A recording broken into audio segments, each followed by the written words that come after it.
ನಮಸ್ಕಾರ, ಏನ್ ಸಮಾಚಾರಗೆ ಸ್ವಾಗತ. ನಾನು ಅರ್ಪಿತಾ. ಪ್ರಮುಖ ಸುದ್ದಿಗಳನ್ನ ನೋಡ್ತಾ ಹೋಗೋಣ. ಅದಕ್ಕೂ ಮುನ್ನ ಈ ಕ್ಷಣದ ಹೆಡ್ಲೈನ್ಸ್. ಮಂಡ್ಯ ಲೋಕಸಭಾ ಟಿಕೆಟ್ ಪಟ್ಟು ಸಡಿಲಿಸದ ಸಂಸದೆ ಸುಮಲತಾ. ಮಂಡ್ಯ ಮಣ್ಣಿನ ತಿಲಕ ಇಟ್ಟು ಅಂಬರೀಶ್ ರನ್ನ ಬೀಳ್ಕೊಟ್ವಿ, ನಾನು ಕೂಡ ಈ ಮಣ್ಣನ್ನ ಬಿಡಲ್ಲವೆಂದು ಸಕ್ಕರೆ ನಾಡಲ್ಲೇ ಶಪಥ. ಮಂಗಳೂರಿನ ಕಾಂಗ್ರೆಸ್ ಸಮಾವೇಶದಲ್ಲಿ ಬಿಜೆಪಿ ವಿರುದ್ಧ ಹರಿಹಾಯ್ದ ಸಿಎಂ. ಕೇಂದ್ರದ ಅನುದಾನ ವಿಚಾರದಲ್ಲಿ ಸಂಸದರಾದ ಕಟೀಲ್, ಶೋಭಾ ಕರಂದ್ಲಾಜೆ ವಿರುದ್ಧ ಸಿದ್ದರಾಮಯ್ಯ ಗರಂ. ಸ್ವಾಭಿಮಾನ ಇದ್ರೆ ಇವರಿಬ್ಬರನ್ನ ಸೋಲಿಸಿ ಕರಾವಳಿಯಲ್ಲಿ ಕಾಂಗ್ರೆಸ್ ಗೆಲ್ಲಿಸಿ ಎಂದ ಸಿಎಂ. ಕಾಂಗ್ರೆಸ್ ಸಮಾವೇಶದಲ್ಲಿ ಬಿಜೆಪಿ ಜೆಡಿಎಸ್ ಮೈತ್ರಿಗೆ ಡಿಸಿಎಂ ಡಿಕೆಶಿ ವ್ಯಂಗ್ಯ.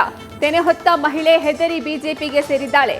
ಹಿಂದೆ ಮೋದಿ ಗೆದ್ರೆ ದೇಶ ಬಿಡುತ್ತೇನೆ ಎಂದಿದ್ದ ದೇವೇಗೌಡರು ಮಗನನ್ನ ಬಿಜೆಪಿಗೆ ಕಳಿಸಿದ್ದಾರೆ ಎಂದು ಕುಟುಕು.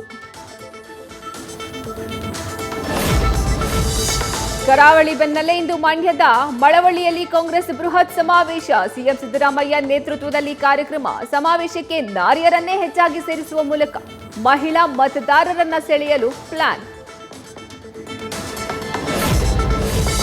ಡಿಕೆ ಸುರೇಶ್ ಸೋಲಿಸಲು ಶಾಸಕ ಎಚ್ ಸಿ ಬಾಲಕೃಷ್ಣ ತಂತ್ರ ಹೂಡಿದ್ದಾರೆ. ಡಿಕೆ ಸುರೇಶ್ ಸೋಲಿಸಲು ಬಾಲಕೃಷ್ಣ ಡ್ಯಾಮೇಜಿಂಗ್ ಹೇಳಿಕೆ ಕೊಡ್ತಿದ್ದಾರೆ. ರಾಮನಾಲಿಯಲ್ಲಿ ಸುರೇಶ್ ಕೊಚ್ಚಿ ಹೋಗ್ತಾನೆಂದು ಬಾಲಕೃಷ್ಣ ಹೇಳಿಕೊಂಡಿದ್ದಾರೆ ಎಂದ ಜೆಡಿಎಸ್ ಮಾಜಿ ಶಾಸಕ ಎ ಮಂಜುನಾಥ್. ತುಮಕೂರು ಟಿಕೆಟ್ ಮೇಲೆ ಕಣ್ಣಿಟ್ಟಿರುವ ಮಾಜಿ ಸಚಿವ ಬಿ ಸೋಮಣ್ಣ ಫುಲ್ ಆಕ್ಟಿವ್. ಜಿಲ್ಲೆಯ ವಿವಿಧ ಮಠಾಧೀಶರನ್ನ ಭೇಟಿ. ಕೊರಟಗೆರೆ ಮತ್ತು ತುಮಕೂರು ಭಾಗದ ಕೆಲ ಮುಖಂಡರನ್ನ ಭೇಟಿ ಮಾಡಿ ಮಾತುಕತೆ.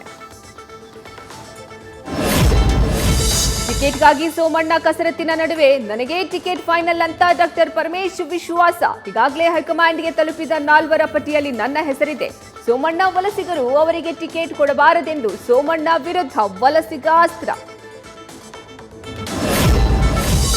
ಯಾವುದೇ ಕಾರಣಕ್ಕೂ ನಮ್ಮ ಪಕ್ಷವನ್ನ ಬಿಜೆಪಿಯಲ್ಲಿ ವಿಲೀನ ಮಾಡಲ್ಲ. ಕೆಆರ್ಪಿ ಪಕ್ಷ ಬಿಜೆಪಿಯಲ್ಲಿ ವಿಲೀನವಾಗೋದಾಗ್ಲಿ, ನಾನು ಬಿಜೆಪಿಗೆ ಸೇರೋದಾಗ್ಲಿ ಆಗೋದಿಲ್ಲ. ಮೋದಿ ಮತ್ತೊಮ್ಮೆ ಪ್ರಧಾನಿಯಾಗಲು ಮೈತ್ರಿಗೆ ಸಿದ್ಧನಿದ್ದೇನೆ ಎಂದ ಜನಾರ್ದನ ರೆಡ್ಡಿ. ಬಜೆಟ್ ಅಧಿವೇಶನದಲ್ಲಿ ಬಿಜೆಪಿ ಜೈ ಶ್ರೀರಾಮ ಜೈ ಭೀಮ್ ಎಂದಿದ್ದಕ್ಕೆ ಶಾಸಕ ಪ್ರದೀಪ್ ಈಶ್ವರ್ ಕಿಡಿ. ರಾಜಕಾರಣದಲ್ಲಿ ಧರ್ಮದ ವಿಚಾರ ತರಬೇಡಿ. ನಮ್ಮಂಥ ಹಿಂದುಳಿದವರಿಗೆ ಶ್ರೀರಾಮನು ದೇವರೇ, ಅಂಬೇಡ್ಕರ್ ಕೂಡ ದೇವರೇ ಎಂದ ಶಾಸಕ. ಡಿಕೆ ಸುರೇಶ್ ಪ್ರತ್ಯೇಕ ರಾಷ್ಟ್ರದ ಯೋಚನೆಯೇ ತಪ್ಪು ಅಂತ ಮಾಜಿ ಸಚಿವ ಕೆಎಸ್ ಈಶ್ವರಪ್ಪ ಕಿಡಿ. ಸಾಕಷ್ಟು ಮಂದಿ ದೇಶಕ್ಕೆ ಸ್ವಾತಂತ್ರ್ಯ ತಂದು ಕೊಟ್ಟಿದ್ದಾದ್ರೂ ಯಾಕೆ? ಈ ಹಿಂದೆ ಕಾಂಗ್ರೆಸ್ ಮಾಡಿದ್ದ ತಪ್ಪೇ ಈಗ ಸುರೇಶ್ ಮಾತಿನಲ್ಲಿ ಕಾಣ್ತಾ ಇದೆ ಅಂತ ಆಕ್ರೋಶ.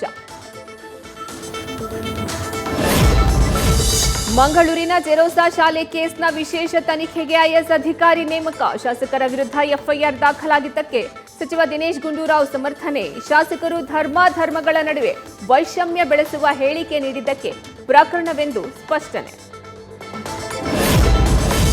ಬೆಳಗಾವಿಯ 2 ಕಾರ್ಖಾನೆಗಳಿಗೆ ನಾವು ಹೂಡಿಕೆ ಮಾಡಿದ್ರೂ ಉತ್ಪಾದನೆ ಆಗದಂತೆ ಕಿರುಕುಳ. ಸಚಿವ ಎಸ್ಎಸ್ ಮಲ್ಲಿಕಾರ್ಜುನ ವಿರುದ್ಧ ಉದ್ಯಮಿ ಅಶೋಕ್ ಆರೋಪ. ಸಚಿವರ ವಿರುದ್ಧ ಸಿಡಿದೆದ್ದ ರೈತರಿಂದ ನಿಮ್ಮ ದಬ್ಬಾಳಿಕೆ ನಿಲ್ಲಲಿ ಅಂತ ಪ್ರತಿಭಟನೆ. ಗದಗದಲ್ಲಿ ವಿಶ್ವ ಹಿಂದೂ ಪರಿಷತ್ ವತಿಯಿಂದ ಅಯೋಧ್ಯೆ ಯಾತ್ರೆ ಆಯೋಜನೆ. ನಗರದ ರೈಲ್ವೆ ನಿಲ್ದಾಣದಿಂದ ಗದಗ ಹಾಗೂ ಅಕ್ಕಪಕ್ಕದ ಜಿಲ್ಲೆಗಳ ಕಾರ್ಯಕರ್ತರು ಅಯೋಧ್ಯೆಗೆ ಪ್ರಯಾಣ. ರಾಮಲಲ್ಲಾನನ್ನ ಕಾಣಲು ಆಸ್ಥಾ ವಿಶೇಷ ರೈಲಿನಲ್ಲಿ ಹೊರಟ 200ಕ್ಕೂ ಹೆಚ್ಚು ಭಕ್ತರು.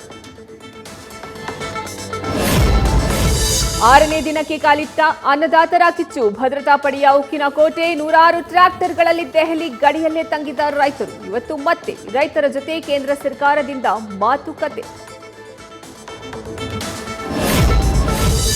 ರೈತರ ಬೇಡಿಕೆಗಳಿಗೆ ಮಣಿಯದ ಕೇಂದ್ರ ಸರ್ಕಾರದ ವಿರುದ್ಧ ಕಾಂಗ್ರೆಸ್ ಅಧ್ಯಕ್ಷ ಮಲ್ಲಿಕಾರ್ಜುನ್ ಖರ್ಗೆ ಕಿಡಿ. ಮೋದಿ ಸರ್ಕಾರಕ್ಕೆ ರೈತರ ಶಾಪ ತಟ್ಟಲಿದೆ. ಕಾಂಗ್ರೆಸ್ನಿಂದ ಮಾತ್ರ ರೈತರಿಗೆ ಎಂಎಸ್ಪಿ ಕೊಡಲು ಸಾಧ್ಯ ಅಂತ ಟ್ವೀಟ್ ಮೂಲಕ ವಾಗ್ದಾಳಿ. ಪಶ್ಚಿಮ ಬಂಗಾಳದಲ್ಲಿ ಅಕ್ಬರ್ ಹಾಗೂ ಸೀತಾ ಎಂಬ ಸಿಂಹಗಳನ್ನು ಒಟ್ಟಿಗೆ ಇರಿಸಿದ್ದಕ್ಕೆ ಆಕ್ರೋಶ. ನಮ್ಮ ಧಾರ್ಮಿಕ ಭಾವನೆಗಳಿಗೆ ಧಕ್ಕೆ ಅಂತ ವಿಶ್ವ ಹಿಂದೂ ಪರಿಷತ್ ತಗಾದೆ. ಸಿಂಹದ ಹೆಸರು ಬದಲಾಯಿಸಲು ಕೋರ್ಟ್ಗೆ ಅರ್ಜಿ. ನಿರ್ಜಲೀಕರಣದ ಸಮಸ್ಯೆ ತಡೆಯಲು ಕೇರಳ ಸರ್ಕಾರದಿಂದ ವಾಟರ್ ಬೆಲ್ ಯೋಜನೆ. ದಿನಕ್ಕೆ 2 ಬಾರಿ ಬೆಲ್ ಬಾರಿಸಿದಾಗ ಮಕ್ಕಳಿಗೆ 5 ನಿಮಿಷ ನೀರು ಕುಡಿಯುವ ಅವಕಾಶ. ಮಕ್ಕಳು ಹೆಚ್ಚು ನೀರು ಕುಡಿಯಲೆಂದು ಎಲ್ಲಾ ಶಾಲೆಗಳಲ್ಲಿ ಫೆಬ್ರವರಿ 20ರಿಂದ ಸ್ಕೀಮ್ ಜಾರಿ. ಪೊಲೀಸ್ ನೇಮಕಾತಿ ಪರೀಕ್ಷೆಯಲ್ಲಿ ಬಾಲಿವುಡ್ ನಟಿ ಸನ್ನಿ ಲಿಯೋನ್ ಫೋಟೋ. ಪರೀಕ್ಷಾ ಕೇಂದ್ರದ ಹಾಲ್ ಟಿಕೆಟ್ನಲ್ಲಿ ಕಾಣಿಸಿಕೊಂಡ ಸನ್ನಿ ಲಿಯೋನ್. ಉತ್ತರ ಪ್ರದೇಶದ ಪೊಲೀಸ್ ನೇಮಕಾತಿ ಮಂಡಳಿಗೆ ದೂರು. ಬ್ಯಾಂಕ್ಗೆ ನಕಲಿ ಹಣಕಾಸು ವಹಿವಾಟಿನ ಸ್ಟೇಟ್ಮೆಂಟ್ ನೀಡಿ ವಂಚನೆ. ಅಮೆರಿಕ ಮಾಜಿ ಅಧ್ಯಕ್ಷ ಡೊನಾಲ್ಡ್ ಟ್ರಂಪ್ಗೆ 3,800 ಕೋಟಿ ದಂಡ. ನ್ಯೂಯಾರ್ಕ್ನಲ್ಲಿ ಮುಂದಿನ 3 ವರ್ಷಗಳ ಕಾಲ ಯಾವುದೇ ಉದ್ಯಮ ನಡೆಸದಂತೆ ನಿರ್ಬಂಧ ಹೇರಿದ ಕೋರ್ಟ್. ಆಫ್ರಿಕಾದ ಎರಿಟ್ರಿಯಾ ದೇಶದ ವಲಸಿಗರಿಂದ ನೆದರ್ಲ್ಯಾಂಡ್ನಲ್ಲಿ ದಂಗೆ. ಹೇಗ್ನಲ್ಲಿ ಎರಿಟ್ರಿಯಾ ಸರ್ಕಾರದ ಪರ ಗುಂಪಿನ ಕಾರ್ಯಕ್ರಮ ವೇಳೆ ಗಲಾಟೆ. 2 ಗುಂಪುಗಳ ನಡುವಿನ ಕಾದಾಟದಲ್ಲಿ ಪೊಲೀಸ್ ವಾಹನಗಳಿಗೆ ಬೆಂಕಿ. ನಟ ದರ್ಶನ್ ಸಿನಿ ಪಯಣ ಆರಂಭಿಸಿ 25 ವಸಂತ. ಮಂಡ್ಯದ ಶ್ರೀರಂಗಪಟ್ಟಣದಲ್ಲಿ G25 ಬೆಳ್ಳಿ ಪರ್ವ ಸಂಭ್ರಮ. ಕಾರ್ಯಕ್ರಮದಲ್ಲಿ ನಡೆದು ಬಂದ ಹಾದಿಯನ್ನ ಮೆಲುಕು ಹಾಕಿದ್ದ ದಾಸ.